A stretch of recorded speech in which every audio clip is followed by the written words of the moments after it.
Hello, everybody. Brett Mix here for my Monday Night Raw review from the Honda Center in Anaheim, California, February the 19th, 2024. Looks like we might be getting some Mania build by the looks of it, which is refreshing. What's up, everybody? Mixer Madness coming to you from Anaheim, California. This is the Go Home show to the Elimination Chamber from Perth, Australia this Saturday.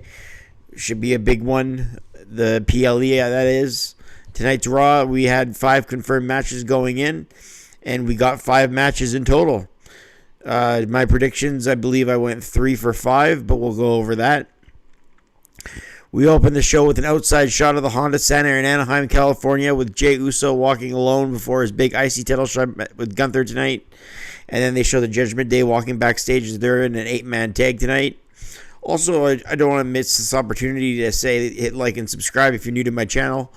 I do a lot of history of wrestling on this channel, but I also stick up to date with today's WWE, so you get a little bit of both worlds here. The best of both worlds, I should say. McIntyre opens the show, and we get what I figured was going to be the main event. Drew and Cody instead go at it in the opener. They showed the WWE 2K24 ratings of both these guys. Drew is an 89 and Cody is a 93. I think that seems perfect to me. That's what I would rate the two guys. I mean, in the ballpark. I don't know if I would exactly have it at 93, 89. But I think that seems like a fair rating. McIntyre lets go some chops as he beats Cody. He dominates in a heel fashion to begin the match. Drew is drop kicked. Cody, he drop kicks Cody in the corner of the ring. Sorry, just stumbled on my words there. But Cody ends up drop kicking him back and works on the knee, and then locks the figure 4 on as we go to our first commercial break. Cody and Drew battling it out. Tilt-a-whirl backbreaker by Drew. McIntyre chokes Cody in the corner. There's a new Raw logo on the apron. The barricade behind the announcers. It's all black with a red and white RAW. I think it looks great. I think it makes things look better for the presentation on the show. The fans chant that the match is awesome halfway through it. McIntyre sets up for a Claymore but runs into a thrust kick by Cody, who tried to lock on the pedigree. Then McIntyre went for the future shock. Then Cody reversed that into a pedigree. This time it hit. Cody gets a 2. Then Drew comes back with a future shock, and Cody kicks out at that too. Back and forth climax here. McIntyre on the top is caught by Cody and then hit with a superplex from the top rope. Cody about to hit the Cody cutter, and Jimmy Uso, the Bloodline, tries to come. Then Solo Sikoa comes with a Samoan spike and hits Cody down from the apron. The Bloodline is here on Raw, and Drew doesn't care as he walks in with a Claymore right afterwards. While the number 1 contender for WrestleMania 40 is jobbing and curtain jerking tonight, while Drew McIntyre gets the victory. They call Drew McIntyre a damn hypocrite. Well, we all know that. But they say because he complained about the Bloodline for so long, but now he's capitalizing on the Bloodline's interference. Well, Drew would answer that later in the show, saying he has to think about Drew McIntyre. I gave this match 3 stars to open the show. I thought it was a good match. These two are probably capable of better, but definitely can't complain about the match quality. It was pretty good, and the fans were really alive tonight in Anaheim. I thought they were pretty good. After a dull Monday Night Raw last week, the fans weren't really that receptive. They were a lot better tonight, I thought. The next match we go into is the Last Chance Battle Royal for the women, for who's going to qualify for the Elimination Chamber. Natalya in the ring had her partner Nox. They gave each other a hug, but then Natalya eliminated her, as that's the opposite of what happened at the Rumble event. Lopez eliminated Vega, then Lopez was eliminated. Stark and Baszler eliminate Indy Hartwell together as they worked together as a team. Did Stark and Baszler, they're a tag team, so figured they would work together. Michin, Ivy Nile, Alba Fire, Natalya, Chelsea Green, Raquel Rodriguez, Xia Li, Tatiana Chance, Shayna Baszler, and Zoe Stark were the ladies left in the ring. Shayna eliminates Chance. Fire eliminates by Rodriguez. Natalya eliminated by Ivy Nile. Nile with strikes to Baszler, and then Shayna with a Karafuda clutch to Nile. Ivy Nile was eliminated by Stark and Baszler together. Michin and Rodriguez are the final 4. Baszler is the Elimination Chamber history, so I think she'd be the favorite with the 4 left. Michin is out there by Stark. Baszler and Stark take on Rodriguez as the final 3. Baszler is then out. so that shocked me. Rodriguez with a big boot to Stark off the apron, and she wins. But then Chelsea Green, who was still in the match but hiding, came out of nowhere and tried to eliminate Raquel Rodriguez. She reversed through her over the ropes to the floor, and Raquel Rodriguez has earned a berth to Perth, Australia. Berth to Perth. In Perth, Australia, she has earned a berth into the Elimination Chamber. Yeah, so I gave the Battle Royal a star and 3/4. I thought it was actually well done. Rhea talks about defending the title in her home country. Nia Jax is in a split screen talking about how she's going to be there. And Nia said she's going to be squash her like she did last time. Ripley says Nia can talk and jump her from behind all she wants, but in the end, everyone will be screaming for mommy. And then Nia Jax says, you'll be screaming for your mommy. So we'll see what happens between Ripley and Jax at the Chamber. Next, we had R-Truth and Jackie Redmond go over Truth's history with the Judgment Day. Some good comedy lines in there, saying he hasn't cried that much since This Is Us finale. Saying it was a special being in Judgment Day, like the same time John Cena first wore jean shorts. So there was a couple of good lines in that backstage segment where they walked around the pond in Anaheim, where there's palm trees. Just looks beautiful down there in Anaheim. So the next matchup we have is the DIY and the Awesome Truth. Miz and R-Truth with Ciampa and Gargano against the 4 male members of the Judgment Day. Priest, JD McDonough, Dom, and Finn Balor. They show UFC lightweight who cuts a good promo and calls Conor McGregor a candy ass. Says he wants him back in the octagon. Gable backstage cuts a promo for his future match tonight against Ivar. Ivar cuts one too. Ciampa and Gargano in this match, the 8-man tag with some good teamwork. The fans chant for Truth, saying we want Truth is the chant. The roof blows off the place in Anaheim when R-Truth comes in and lays out a 5-knuckle shuckle to JD McDonough. Priest is now the legal man, and McDonough hit him with a headbutt before he came out of the ring, and Damian Priest was in control. We go to a break and come back with Tommaso Ciampa exploding with offense and took out pretty much the entire Judgment Day with a flying clothesline and hit Priest and connected with the Willow's Bell. Ciampa then ran into a Dom with a knee, and Balor looked for a pinfall but Ciampa hit with a super kick. Miz with one of his own, Balor with a sling blade, then Balor and Ciampa ran into each other. Lots of high spots in this match. Fans chanting, "This is awesome" again. While Cole says it's WrestleMania season. Truth then with a big splash, but Damian Priest looked for a chokeslam. He hit a scissors kick to him instead.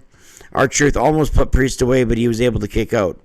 Truth drops Priest and the fans pop, but Priest rolled up Truth, and then Priest ducked the ears of Truth and chokeslam by Damian Priest, and Judgment Day get the victory as he puts away Truth in the end with the chokeslam. Very good tag team match here. Anytime you see a stable in a multi-tag match, you can almost always bet the stable's going to win because people thrown together should never beat a stable booking-wise. So I rated that match 3 stars. I thought it was excellent for an 8-man tag. Usually 8-man tags are a big schmoz match where everyone just tries to get their high spots in. This was sort of like that, but it was a spot fest done well. So that's why I rated it highly. We get a clip of what The Rock did on SmackDown as if everyone hasn't already seen it. We see Becky walk to the ring. Looks like she's going to get her second straight week in a row with a promo. We saw one last week. So it looks like the Mon's going to be out here for another promo. I don't see the Chamber going any other way than Becky Lynch winning it. They did their best to try and make other people credible tonight, but still, I can't see it. First, before we get to Becky Lynch, Jackie Redmond catches up with Sami Zayn, who's been jobbing a lot lately. 3rd week in a row, Jackie's catching up with Zayn. This time, they're not in an empty arena like the last 2 weeks. So we know that Shinsuke is not going to interrupt their promo finally, even though he did do a promo on Zayn later in the night with subtitles again. Sami Zayn just says that even though he's been losing a lot lately, and it might sound delusional, but he knows he's on a path to Mania, and he knows he will be champion again. So I'm thinking after what we saw at the main event with Jey Uso involved with Jimmy, I'm thinking that they might have Sami Zayn go for Gunther's Intercontinental Championship. I think that's the next opponent for Gunther. That's what I'm thinking anyway. LA Knight, Logan Paul, Gunther, Sami Zayn, Jimmy, Jay. Those are 3 WrestleMania matches I could see happening. So anyways, We get Becky Lynch in the ring, and she does another cheap pop. Always says the line of the city. Always in her first one or two lines, she'll say, "How's it going?" or "What's up, Anaheim?" Every time. It never fails. Becky asks if she says everything's the same except for the hat. Should the hat stay? She has a backwards hat on. And then she said, "The hat stays." That's the humor I don't really get by Becky Lynch, but a lot of people like it, so I'm not going to rip it. She discredits Nia Jax by saying that she'll meet Rhea Ripley at WrestleMania. This is why it looks like Becky Lynch is going to... They've had how many Becky-Rhea face-to-faces at the press conference? Before that on Raw, there was a segment where they had face-to-face. They even said, "I'll see you at WrestleMania." This is before the Royal Rumble even. Forget before the Elimination Chamber. Before the Royal Rumble even, they did a face-to-face, and they said, I'll see you at WrestleMania." So if Becky doesn't win the Chamber, I'll be shocked. Like, absolutely shocked. Becky says she can confidently say that she's never been better than this moment. But on the flip side, she says so is everybody else, which didn't really make sense to me. But Liv Morgan came in to talk about how this is her redemption story, and she got taken out of action when she was on top. Rodriguez says, "Didn't you see what she did tonight?" And she says that everybody's discrediting Nia Jax. She could be the champion, which is finally a good point. All the ladies go on the mic, every single one of them that is in the chamber match. Tiffany Stratton says it's Tiffy time. Bianca Belair comes out and says, "Nah, girl." She says, "You basically don't even go here," pretty much. All six chamber, because she's new. She said, "What did you get here basically on Tuesday? You don't even go here." All six chamber qualifiers cut a promo here, and then they interrupt each other. It's pretty contrived, but it is what it is. At least it was somewhat entertaining. That's all one can ask for when watching wrestling sometimes, that it's entertaining. Shinsuke Nakamura comes out with another subtitle promo. King Callum Walsh is shown. He's 9-0, and he has 7 knockouts. I guess that's what they say about King Callum as they show him in the crowd. Chad Gable took on Ivar, looking for revenge from the January 22nd episode where Valhalla distracted Gable and giving Ivar the win. A big crossbody soaring through the air is Gable to Ivar, but Ivar takes out Gable on the floor. A powerbomb to Gable's spine first on the barricade. Not sure why they went to a commercial when there was just a commercial 3 minutes before this, but they went to one anyway. Either way, a big moonsault by Ivar when we come back. 330 pounds down onto Gable's body. Ivar looked for the doom salt, and Gable picked up the 330-pounder with a huge vertical suplex, and then a moonsault off the top. Then Ivar kicked out again.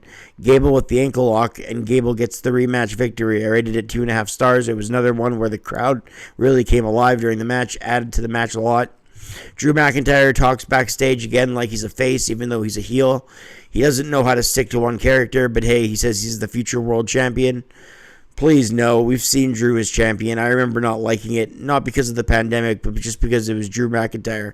To me, he's boring. I think he's a great wrestler, but he's no character. What is he, a psychopath? Hardly.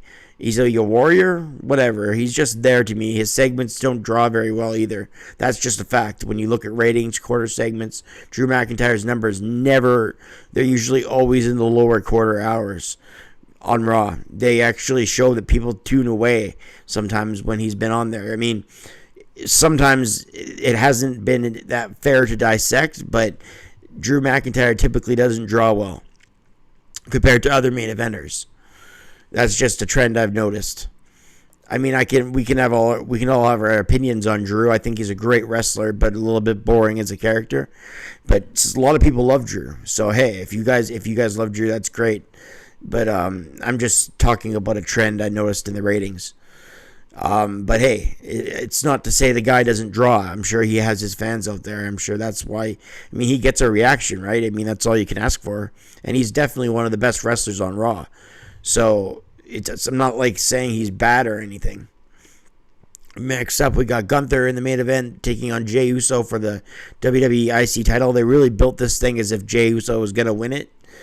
Which is great. You really want it. That's how you build a title reign even better than they've already done with Gunther. I picked Gunther to win. That's what you do. You really make it seem like he's gonna lose, and that's what adds more to a title reign, is the fact that he's gone through all this adversity, and then it looks like he's gonna lose, but he still wins. That's what makes a strong title reign. So good job with Gunther tonight. Vicious chops to begin with Jey Uso. He's torturing him early. Chops outside the ring, inside the ring. Dropping main event Jey Uso onto the barricade. Then a side suplex, dropping him onto the apron, back first. Then we go to a commercial. We come back. Jey gets the better of Gunther on the outside, but he doesn't have any wasted motion.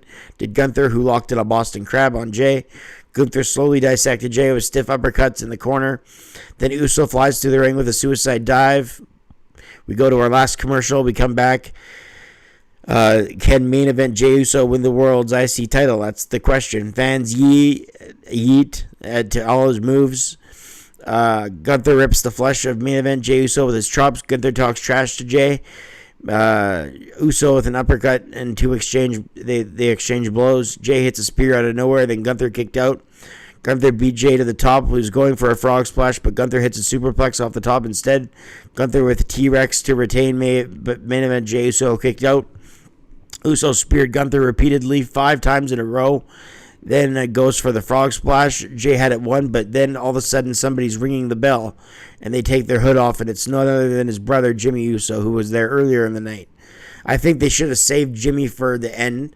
They had Solo interfere in the Cody Rhodes match. They should have kept that, but then they shouldn't have had Jimmy earlier in the night. They should have saved Jimmy for the end. I think the effect would have been a little bit more shocking, or it would have been a little bit more of a moment if they saved Jey. But they had Jey run out for the second time of the night, and he rings the bell when Jey Uso looked like he was going to win the belt. A thrust kick, then a suicide dive to Jimmy Uso. Jey gets back in the ring, and he goes for a frog splash, but Gunther then hits a roll-up as he got the knees up from the frog splash, and he pins him with the roll-up. I gave the match 3 stars and a quarter, as Gunther retains the Intercontinental title. This show overall, I gave it a 6 out of 10. I think it was better than last week's show. The matches really delivered, while last week felt dull and unimportant, even though it was all logical last week. The matches last week were all logistical. Like, I dissected it segment by segment, and everything made sense last week. It's just felt pretty boring. This week, I thought the segments also made sense, but they were exciting. I thought the matches really delivered this week, so that's why I'm giving it a 6 out of 10, as opposed to the 4 or 5 I gave it last week. No Seth Rollins on this Raw, which was a shock to me. I thought he and Cody might have a promo, but they're saving that for the Elimination Chamber event, so they're on the Grayson Waller show together. We have to wait for SmackDown, then the Chamber event. I'll be here with a SmackDown preview. In the meantime, please hit like and subscribe if you're new to the channel. Thanks for watching this review. Check out my channel for the Monday Night War reviews. I do Monday Nitro and Raw almost every day. So once again, for Raw 2/19/24 from Anaheim, California, this is Brett Mixer Madness, signing out. Hope you enjoyed the show tonight, guys. I'm out.